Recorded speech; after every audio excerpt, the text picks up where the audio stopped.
예, 한국경제TV 강주혁입니다. 약속드린 대로 주말에는 제가 책을 한 2권 정도 냈죠. 그 중에서 한 권, 우리 주린이 분들을 위한 주식투자 오늘부터 1일이라는 책을 가지고 강의를 좀 해드리겠다 이렇게 얘기를 했는데요. 오늘은 2번째 시간입니다.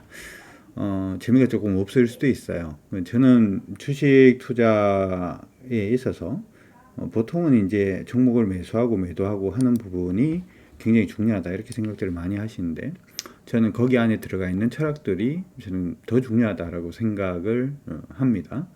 생각이 바르면 행동이 바라지죠. 그런 부분이라고 생각을 해 두시면 될 것 같아요. 그래서 오늘도 주식투자 오늘부터 1일 책을 가지고 좀 설명을 해 드릴까 합니다. 이 책은 인터넷 들어가셔서 주식투자 오늘부터 1일이라고 검색을 이렇게 하셔도 책이 나오니까 그렇게 보셔도 되고요. 아니면은 제 이름이죠. 강준혁 검색을 해서 보시면 여기 금융인이라고 있습니다. 그렇죠? 클릭해서 보시면 제가 지금까지 출간한 책들 중에서 여러분들이 이거 눌러서 이렇게 보실 수도 있으니까 필요하신 분들 구입하셔가지고 보시면 될 것 같습니다. 자, 오늘은 이전 프롤로그 부분에 이어서 첫 번째 장 주식이랑 첫 만남이라고 하는 부분 통해서 이제 말씀을 드릴 건데, 대부분 책들에게서 이렇게 적어 놓은 것 같아요. 앞에 요거는 한번 읽어 보시고요. 보통 얘기를 많이 하는 게 이제 주식은 뭘까라고 하면서, 주식이라고 하는 것은 뭐 회사의 지분이다, 뭐 아니면 주식이라고 하는 것은 투자한 만큼 의결권을 가진다, 뭐 이런 식의 얘기들, 그런 설명들이 많은데, 저는 사실 주식 투자라고 하는 부분에 대해서 여러분들이 먼저 접근을 좀 하시면 좋겠다라고 생각을 하는 건, 이 주식의 기원 부분에서 여러분들이 먼저 좀 찾아보시면 좋을 것 같아요. 역사를 잃은 민족은 나라를 잃는다, 뭐 그런 얘기가 있는 것처럼 저는 좀 성격이 좀 그렇습니다. 여러분들이 주식 투자를 하실 때 전체적인 이 주식이라는 게 왜 시작을 했고 원래 뭘 위해서 이 부분이 시작이 되었는지 여러분들 한번 생각을 해보시면 좋을 것 같은데요. 주식 투자라고 하는 부분은 한 400년 전에 시작을 했습니다. 일단 여러분들이 아시다시피 서양이 잘 산 지가 사실은 그렇게 오래 되진 않았어요. 원래는 이제 서양이 이렇게 있었으면은 중간에 이렇게 있고 원나라부터 시작을 해서 실크로드라든지 하는 부분을 통해 가지고 뭐 중간에 있었던 우리 피렌체라든지 하는 이런 도시 국가들이 됐든 뭐 이런 나라들을 통해 가지고 유럽의 이 동양의 도자기라든지 동양의 차라든지 아니면 동양의 이제 뭐 후추라든지 하는 이런 향신료들이 보통 전파가 많이 됐어요. 그래서 이 무역 자체가 사실은 수익이 꽤 많이 나던 그런 무역이었는데, 중간에 이제 오스만 투르크라는 제국이 하나가 서면서 이 통행하는 부분 물량 자체가 약간 좀 이게 문제가 좀 생기기 시작을 합니다. 이 부분이 일단 생기기 시작을 하니까 전 세계에서 여러분들 아시다시피 스페인이 됐던 포르투갈이 됐던, 그렇죠? 스페인이 됐던 포르투갈이 됐던 아니면은 뭐 네덜란드가 됐던 영국이 됐던 이러한 나라에서 아프리카를 돌아서, 그렇죠? 아프리카를 돌아서 인도까지 가는 이러한 항로 자체를 개척을 하고, 이 항로를 개척을 해서 이제 동양하고 서양의 어떤 무역이 계속 이어지는 부분이 만들어졌죠. 사실 이제 이 부분 이런 식으로까지 이렇게 무역을 했던 이유는 여기 제가 적어 놓긴 했습니다. 뭐라고 적어 놨냐 하면, 유럽 오스만 제국하고 이들 나라들이 투자를 했던 가장 주된 이유들 중에 하나는 지금 보시면 인도 향신료 등을 주로 거래를 했는데 수익률이 보통 한 1만 프로에 달합니다. 갔다 오면 대박이죠, 그렇죠? 1,000만 원 가지고 투자를 했으면 얼마가 됐겠어요, 그렇죠? 돈이 장난이 아닙니다. 근데 이제 문제가 되는 건 뭐가 문제가 됐냐 하면, 이거에 이제 뭐 선박을 서양에서 동양까지 이렇게 아프리카를 돌아서 가다 보면 해적도 만나게 되고 뭐 일들이 굉장히 많겠죠. 장기 항해다 보니까. 그러니까 뭐가 많이 필요하냐 하면 돈이 굉장히 많이 필요해지는 거예요. 그래서 스페인이라든지 하는 왕족들만이 이런 부분을 이제 할 수가 있었죠. 근데 이 네덜란드에서 딱 보니까 이거 하면은 돈 많이 벌 수 있을 것 같은데 라고 하는 부분을 알게 됩니다. 근데 돈이 별로 없잖아요. 돈이 별로 없으니까 어떻게 했냐 하면 십시일반을 하는 거죠. 사람들끼리 돈을 여러 가지를 막 모읍니다. 돈을 막 모아서 회사를 하나 차립니다.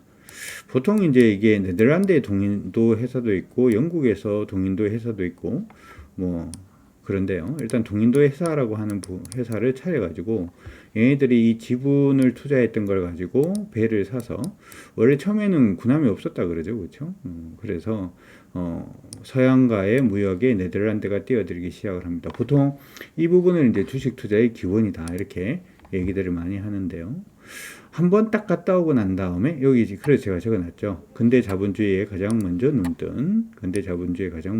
뜬 네덜란드 상인들이 이런 기회를 놓칠 리가 없었고 그런데 상인 한 명이 큰 돈을 투자하고 모든 리스크를 지기는 좀 많이 힘들었다. 그래서 생각해낸 것이 바로 십시일반, 그죠? 십시일반입니다. 여러 사람이 돈을 내서 자금을 모은 것. 네덜란드 동인도 회사가 무역선 4척으로 시작을 했는데요. 1598년 3월에 출발을 해서 2년 걸렸습니다. 1599년 10월 달에 향신료를 가득 싣고 암스테르담으로 돌아왔습니다.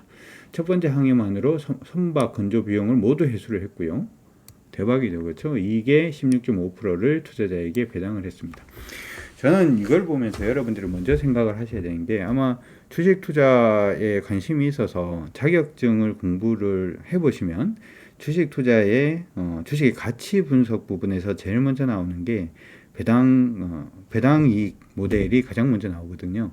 이게 먼저 나오는 이유가 주식 투자는 처음 시작을 했을 때가 너무 큰 자본이 들고 너무 큰 리스크가 있는 사업에 뛰어들 때 이 부분에 대한 리스크가 너무 크다 보니까 이 사업을 일단 하기는 하는데 배당을 중심으로 해서 서로 사람들이 모여가지고 배당을 중심으로 해서 시작했다. 어떻게 보면 주식 투자의 가장 큰 본질은 배당이다 이렇게 생각을 하실 수도 있을 것 같습니다. 왜 이런 말씀 드리냐면 보통 주린이 분들께서 지금 이제 향후에 유망한 업종군들 저도 이제 2021년도에 유망한 업종으로 5G 장비주들도 일단 좋을 것 같고 조선주들도 굉장히 괜찮을 것 같아요. 그리고 전 세계가 인프라 투자를 함으로 인해서 인프라 투자도 하고 전기차도 많이 팔리고 여기에 들어가는 철강이라든지 하는 수요 자체가 다시금 살아날 가능성이 높기 때문에 철강 관련된 종목군들도 나쁘지 않을 것 같습니다. 이런 식으로 말씀을 드리는데 그러면 이제 보통 주식 투자하시는 분들은 매매만 많이 생각을 하시거든요. 그래서 이 종목을 그러면 어떤 게 급등을 할 거고 그러면 언제 사서 언제 팔아야지 보통 그걸 생각을 할 건데 처음에 주식이 시작됐던 부분을 생각을 해보면 그 매매를 중심으로 해서 주식을 시작을 한 건 아니에요. 향후에 좋아질 업종이라든지 아니면 정말 돈을 많이 벌 수 있는 사업이 있는데 이 사업을 시작을 하려면 돈이 너무 많이 드니까 그 일부의 지분에 참여를 해서 투자를 한 다음에 그 회사가 커지는 거에 따른 이익을 공유하는 것이 바로 어떻게 보면 주식 투자의 본질입니다. 여러분들도 그 본질을 한번 생각을 해보시면 좋을 것 같아요. 제 주변에도 제가 잘 알고 있는 형님 중에 한 분이 예전에는 삼성전기를 그렇게 외치면서 돈을 좀 많이 벌었고 최근에 셀트리온 가지고 돈을 좀 많이 버셨어요. 그러니까 중간에 사고 팔고 하는 부분이 아니라 그냥 회사를 보고 투자를 하는 거죠. 아마 이때 옛날에도 그런 일이 있었는지 모르겠습니다만 지금부터는 제 뇌피셜입니다. 항해를 일단은 보냈는데 지금 보니까 1년이 더 걸렸어요. 그렇죠? 중간에 자초가 됐다더라. 중간에 해적을 만났다더라. 뭐 이런 식의 여러 얘기들이 있었을 겁니다만은 결국에는 투자를 한 거기 때문에 그 배가 돌아오고 난 다음에 곧장 이익을 받을 수 있는 이런 구조로 가잖아요. 그렇죠? 여러분들도 주식 투자를 할 때 향후에 5G 투자가 됐든 뭐가 됐든지 간에 요거 회사를 차리면은 돈을 많이 벌 것 같은데 라고 생각을 했다면 여러분들이 회사를 차리고 난 다음에 어떻게 하겠어요? 경영을 내가 잘 못하니까 전문 경영인한테 맡겨야지. 전문 경영인이 열심히 경영을 해서 회사에 수익 나오는 부분은 내가 일부를 챙기는 거죠. 그렇죠? 그하고 마찬가지로 주식 투자라고 하는 것은 향후에 성장 가능성이 높은 이러한 기업들에 여러분들이 지분을 가지고 참여를 해서 그 회사가 내가 예상했던 것만큼 성장을 했을 때 배당이 되었던 아니면 회사의 이익을 향유하는 그 부분이 어떻게 보면 가장 기본이다라고 먼저 생각을 하시고 주식을 보시는 게 좋을 것 같아요. 그래서 성장이 되었던 아니면은 뭐 저평가가 되었던 간에 여러분들이 봤을 때 향후에 좋아질 수 있는 종목군들, 시장에서 지금 있고 있는 종목군들한테 투자하는 것이 바로 주식 투자다. 매매하는 것은 어떻게 보면은 그러한 종목들을 관심을 가지고 난 다음에 어느 시점에 들어가고 어느 시점에 나오고 하는 부분은 주식시장에 있어서 가장 중요한 본질이라기보다는 그 하위 계절입니다. 이렇게 생각을 하시는 게 어떨까 싶습니다. 밑에 보시면 이렇게 적어놨죠. 장거리 항이죠. 그렇죠? 그래서 투자를 했는데 투자를 하고 난 다음에 보니까 보통 갔다 오면 한 2년 정도가 걸리는데 급전이 필요하면 어떻게 하겠어요? 가지고 있는 주식을 팔아야 될 거잖아요. 그렇죠? 그래서 동인도 회사에서는 1606년에 얼마를 투자해주는 주식 영수증, 얼마를 너 투자했다라고 하는 주식 영수증을 발행을 해줬고요. 이 부분이 어느 날의 주식으로 이제 발전했습니다. 실제로 주식 투자, 우리가 생각하는 주식 시장은 1885년에 죄송해요. 네, 내연기관이 개발이 되면서 2차 산업혁명이 일어나게 되고 그 이후로 대규모 자본 자체가 필요한 회사들이 굉장히 좀 많이 생겨요.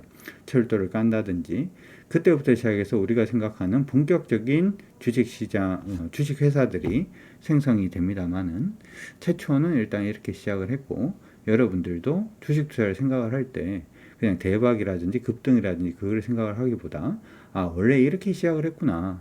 그래서 이 부분의 투자는 그러면 지금도 유효하냐? 예, 지금도 유효합니다. 유효하니까 주식 투자를 어떤 식으로 해야 되는지 만약에 지금 급등을 생각을 하시는 분들이 계신다면 이걸 한번 생각을 해보시는 게 좋을 것 같고요.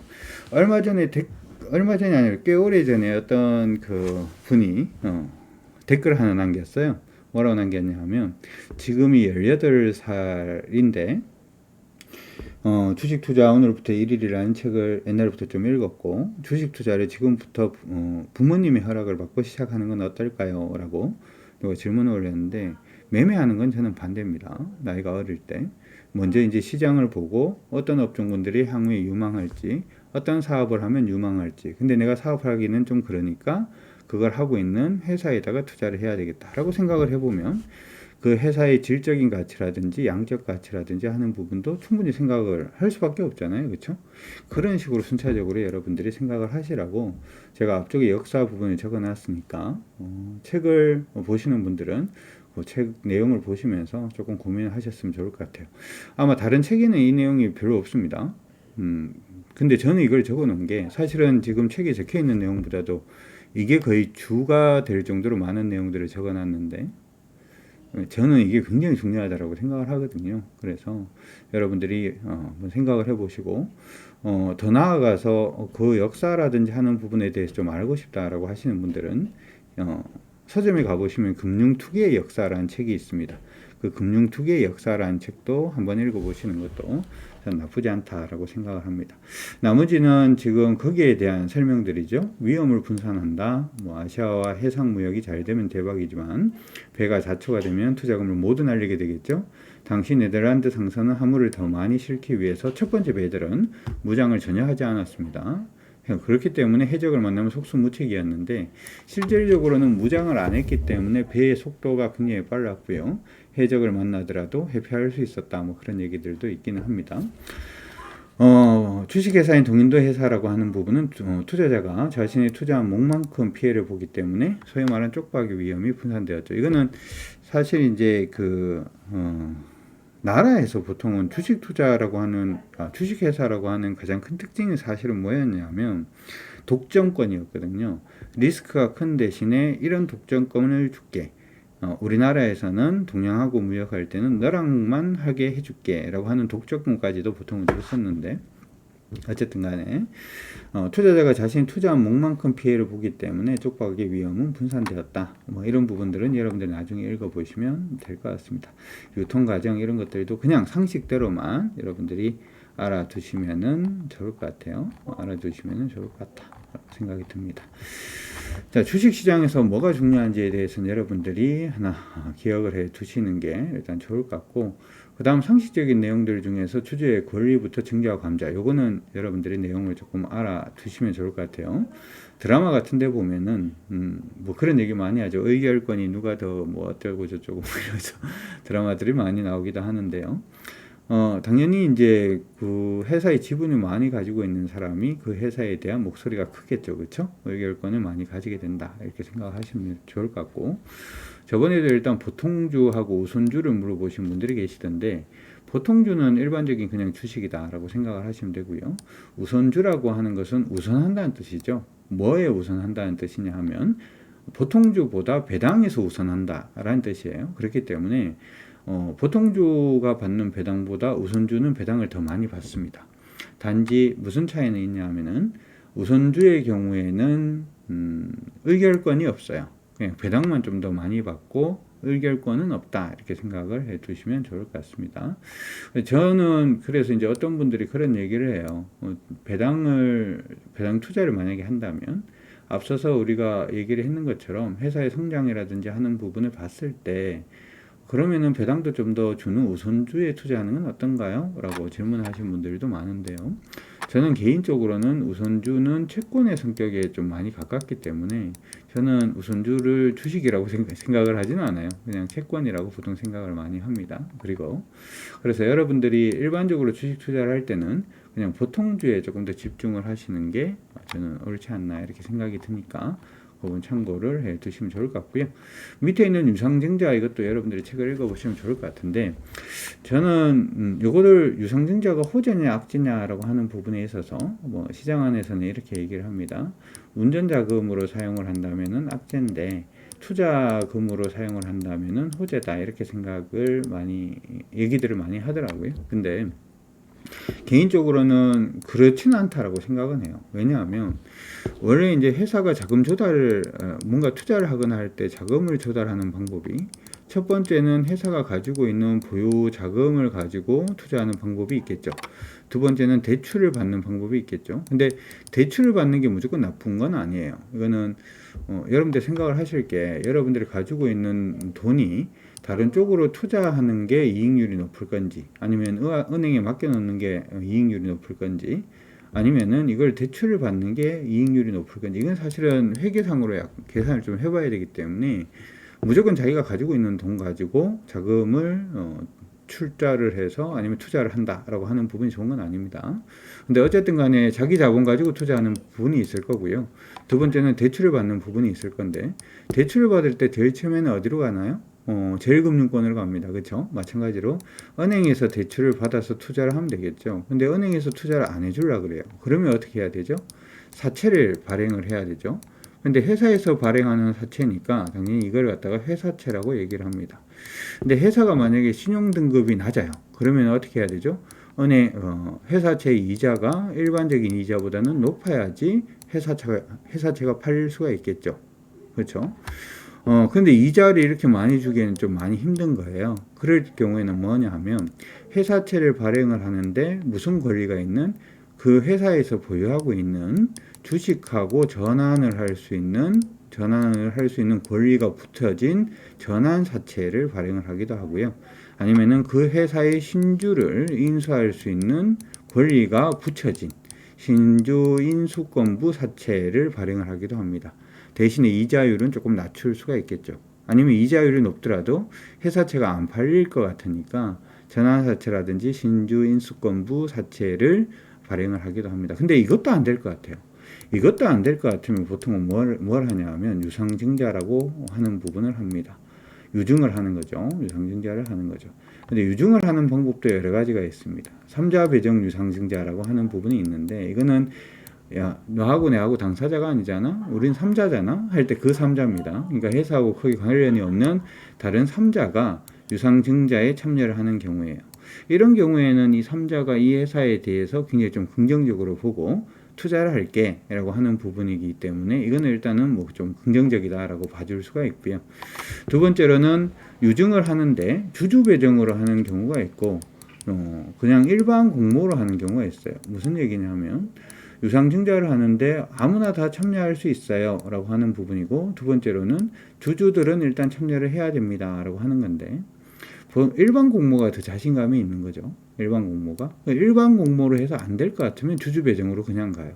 그래서 주주 배정 유상증자를 하는 것 자체가 저는 기본적으로는 그다지 긍정적이지는 않다 이렇게 생각을 합니다. 생각을 하고, 투자를 한다라고 하더라도 투자하라 그러면 은행에서 대출을 받든지 아니면 자기 자본에서 하면 되지 라고 생각을 할 수가 있죠. 아니면 회사채를 발행을 한다든지 아니면은 딴 데 투자를 받아도 되죠. 그런데 그 부분에 대해서 그게 안 될 것 같으면은 보통은 유증을 하는 거기 때문에 유상증자는 일반적으로 호재라고 하기보다는 악재라고 생각을 하셔도 나쁘진 않습니다.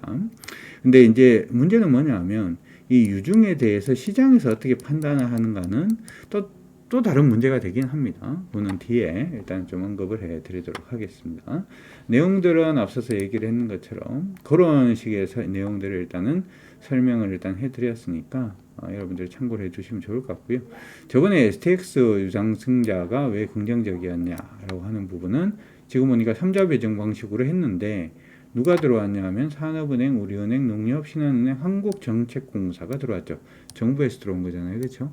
정부에서 들어왔는 경우에는 굉장히 좀 나쁘지는 않을 수가 있습니다. 무상증자라고 하는 것은, 증자라고 하는 것은 자본금을 증가시킨다라고 하는데 무상으로 증자를 시킨다라는 뜻이죠. 그렇죠? 이거 뭐냐면 회사가 이익을 내면, 이 회사가 이익을 내잖아요. 회사가 이익을 내면 이익을 갖다가 이건 유보금으로 이거 변화하게 되거든요. 회사가 계속 유보금이 계속 쌓이면 이걸로 뭘 할 수가 있냐면 주식을 이걸로 발행을 해서 사람들이 주식 가지고 있는 부분에 대해서 일정 부분 주식을 더해 주는 거예요. 그러니까 회사가 가지고 있는 돈 가지고 주식을 주는 거죠. 이런 경우에는 무상으로, 그렇죠? 주식을 주는 거기 때문에 자본금을 증가를 시키는 거기 때문에 이거는 일반적으로는 호재다 이렇게 생각을 하는데, 이것도 여러분들이 나중에 이제 배우실 것들 중에서 우리가 이 회사가 이제 주가가 적정하냐 적정하지 않느냐라고 하는 부분을 분석을 할 때 이게 있어요. 시장에서는 그냥 퍼라고 얘기를 하긴 합니다. 퍼라고 얘기를 하는데 사실 그냥 퍼라고 하는 거는 정확한 명칭은 아니고요. P 레이쇼라고 하는 부분이 있죠. 이거 뭐냐면 주당 순자산 주당 순이익이거든요. 주당 순이익이 EPS가 주당 순이익인데 이 주당 순이익이 주가가 이 주당 순이익에 비해서 몇 배만큼으로 거래가 되고 있는지를 파악을 할 수가 있는 거죠. 근데 이 EPS라고 하는 게 나중에 배우실 거예요. 주당 순이익인데 이 주당 순이익이라고 하는 것은 이익을 뭘로 나누는 거죠? 주식 수로 나누는 거잖아요. 그렇죠? 근데 무상증자를 한다라고 해서 주식을 더 주게 되면 주식 수가 어떻게 되죠? 주식 수가 늘어나게 되죠. 주식 수가 늘어나게 되면 EPS가 어떻게 되죠? 회사가 순이익은 그대로 있더라도 EPS가 감소하는 경우가 생깁니다. 그러면 여기는 요 EPS 퍼에서 E가 분모기 때문에 이게 감소하면은 퍼 값이 커지게 되죠. 그럼 고평가가 되어버리는 것처럼 보일 수도 있어요. 그런 부분들도 있고, 주식을 내가 100만 주 가지고 있는데 무증을 100%를 해줘서 100만 주가 갑자기 200만 주가 되어버리면 주식 가지고 있는 게 부담이 돼서 주식을 파는 경우도 있죠. 그래서 일반적으로 시장에서는 무상증자를 할 때 퍼도 좀 문제이긴 합니다만은 무상증자를 할 때 주가가 좀 높은 수준에 있는 경우에는 이거는 호재로 보기보다는 악재로 본다, 이런 식으로도 판단을 할 때도 있습니다. 어쨌든 유상증자와 무상증자는 이런 부분이 있으니까 여러분들 한번 체크를 해보시면 좋을 것 같고요.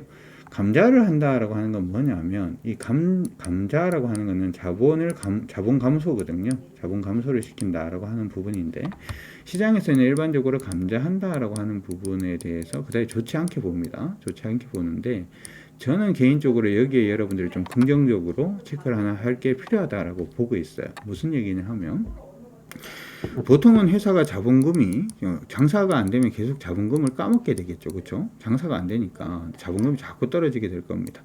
그렇게 되다가 자본금이 거의 바닥을 드러나게 되면 어떻게 되냐면 자본은 없고 대출만 많겠죠. 그렇죠? 자본 그리고 그게 이제 자산이 될 건데 그런 회사들은 보통 어떻게 해야 되죠? 망해야 되는 겁니다. 그렇죠? 망해야 되는데 이 회사가 망하면 이제 경매에 넘어가서 뭐 이제 뭐 이거 조각조각 내서 뭐 돈 빌려준 사람들, 돈을 빌려준 사람들이 나눠 가질 거예요. 근데 돈 빌려준 사람들이 그렇게 하려고 그러니까 손해가 막 심한 건데 가만히 보니까 이 회사가 경영만 제대로 하면은 야 이런 식으로 조각 내서 그냥 망하게 할 게 아니라 조금 돌아가기 시작하면은 돈을 더 많이 회수할 수 있겠다라고 생각이 들면은 어떻게 하냐 하면 이 회사 그 회사한테 돈 빌려줬던 이 채권 자체를 채권을 주식으로 바꾸는 경우가 있어요. 그러면서 감자를 하거든요. 그 이런 부분이 일단 있다라고 하는 부분은 회사를 뭐 하겠다는 거죠. 채권단에서는 회사를 살리겠다라는 의지로 볼 수가 있기 때문에 감자 이후에 뭐 증자라든지 하는 부분에 여러 과정이 있을 수 있습니다만은 그 이후에 회사가 정상화되는 경우가 종종 있습니다. 예를 들어서 하이닉스 같은 경우에도 거의 감자를 했었고요. 현대건설도 여러분들이 보시면 감자를 했었어요. 근데 이 감자에서 회사가 망하게 하는 것보다는 회사를 살리는 게 채권단한테 더 이득이다라고 생각이 들면 회사를 살린다는 거죠. 하이닉스는 감자하고 난 다음에 들어왔던 가격이 4,000원대 정도로 기억을 하는데 지금 주가 얼마죠? 그렇죠. 감자하길 잘했죠. 그래서 일부 종목군들은 감자하는 시점이 회사가 거의 망하는 가격까지 떨어지기 때문에 그때가 기회가 될 수도 있어요. 자, 지금 오늘 부분은 유상감자, 무상감자, 감자와 증자 그리고 주식의 역사에 대해서 좀 말씀을 드렸는데 시장에서 일반적으로 얘기하는 거하고는 조금 다르게 일반적으로 좀 얘기하는 부분과는 다르게 주식 투자로 돈을 벌 수 있는 부분이 좀 다르게 생각하면 충분히 나올 수가 있어요. 정석대로 생각하고 조금 다르게 생각을 해보면 주식에서 돈 벌 수 있는 부분은 충분히 생길 수가 있으니까 여러분들 한번 기억을 해 두시면 좋을 것 같고 그거 생각나네요. 감자라고 하니까 갑자기 생각이 나는 게 여러분들 그 로마 시대의 삼두정치 아마 아실 분들이 계실 거예요. 삼두정치를 할 때 여러분들이 잘 아시는 케이사르 그렇죠? 케이사르가 있고 그 다음에 안토니우스가 있고 한 사람 이름 갑자기 기억이 안 나는데 삼두정치 삼두정치라고 하면은 로마 공화정 말기에 세 명의 실력자가 뭐 했었다 뭐 이런 얘기들이 일단 있고 안토니우스 카이사르가 있고 그 다음에 크라수스가 있죠. 크라수스가 굉장히 부호였다라고 하는데 이 사람이 어떻게 돈을 모았냐라고 하는 부분에 대해서 이 사람이 그 로마에서 소방수 역할을 좀 했답니다. 불이 나면 불을 꺼주고 이런 걸 했다 그러죠. 불이 나면은 이제 사람들이 부르겠죠. 불 꺼달라고 크라수스를. 그럼 크라수스가 가서 이게 이제 지금 불 타고 있는데 이거 나한테 팔아라. 라고 얘기를 한대요. 불 타고 있는데 이걸 나한테 팔아라. 그러면은 이제 그 사람이 뭐라 그러냐. 빨리 불을 좀 꺼달라. 이렇게 얘기를 하겠죠. 그러면은 크라수스가 조금 더 탔으니까 가격 조금 더 깎아서 이제 얼마 정도면 내가 사줄게 뭐 이런 식으로 얘기를 한다고 합니다. 그러면 그 사람이 어차피 건물을 다 타고 이러니까 판다고 하죠. 리모델링해서 비싸게 파는 거죠. 주식도 마찬가지. 아까 감자 얘기는 저는 감자에 대해서 여러분들이 장기적으로 보시는 분들은 조금 주목을 하시는 게 어떨까 싶은데 회사가 거의 망하는 수준으로 빠진 거예요. 근데 회사를 충분히 살릴 수 있는 회사는 아까 얘기했던 크라수스의 돈 버는 방법과 마찬가지로 돈을 벌 수 있는 기회를 충분히 만들어낼 수가 있겠죠. 그렇죠? 한번 생각을 해보세요. 자, 오늘은 제가 우리 주식투자 오늘부터 1일에 있는 앞쪽에 있는 내용 또 설명을 해드렸는데 나중에 시간이 되면 주말에는 항상 이렇게 책 설명을 좀 해드리는 시간을 가지려고 하니까 오셔가지고 여러분들 수익 나시는데 많은 아이디어를 찾아가실 수 있었으면 좋을 것 같습니다. 오늘 방송은 여기까지 진행하도록 하겠습니다. 수고하셨습니다.